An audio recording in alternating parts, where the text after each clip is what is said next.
So you are thinking, hey, I am no longer going to be taxed on my overtime. Well, it actually depends on how much overtime you have. So let's break it down. I am Greg Acton. I'm a CPA, and I'm going to break down the big, beautiful bill just on the overtime aspect of it. So you can have a deduction of up to $12,500 if you are filing for yourself, and $25,000 if it is a joint return. If you have overtime in excess of that, it is still going to be taxed. So there is a limit on how much you can claim. So exactly how it works is you get a deduction on your income. So your taxes work by reporting income and then taking all of these deductions that is written into the tax law. They've just added one for overtime now. So you can reduce your taxable income by $12,500 or by $25,000 if you're married filing jointly. Now, this can still save you a chunk of change, but is not going to save you on all of your overtime if you have a lot of overtime. Now, having more than $25,000 worth of overtime is a chunk of change, but there are industries where that is very much the normal, like mining, firefighting. A lot of that can mean a huge chunk of overtime during the year. So you may not be taxed on $25,000 worth of it, but you could be taxed on some of your overtime.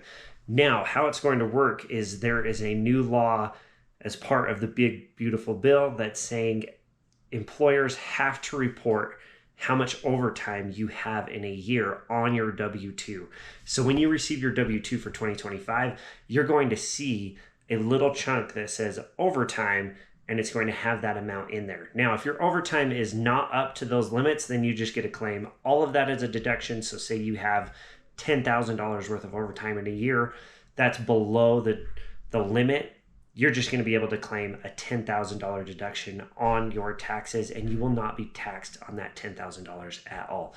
Now, what does it mean for you individually? How much money are you actually going to be saving?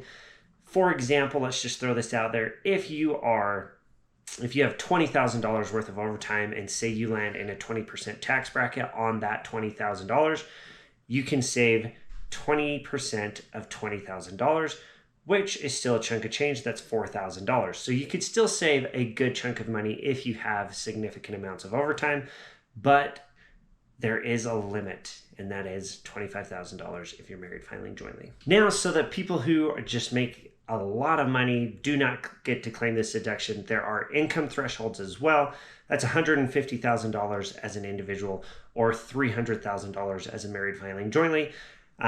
Most likely, if you're making, $300,000 plus, you probably aren't even getting overtime because you're probably in a salaried position. That's just typically how it goes. But if you do make over $300,000 and a fat chunk of it is from overtime, I am sorry, but you're not going to be able to claim the deduction. So that's a quick rundown of overtime and how it is going to be taxed in the future. If you have any questions, please hit me up in the comment section. We'll catch you guys next time.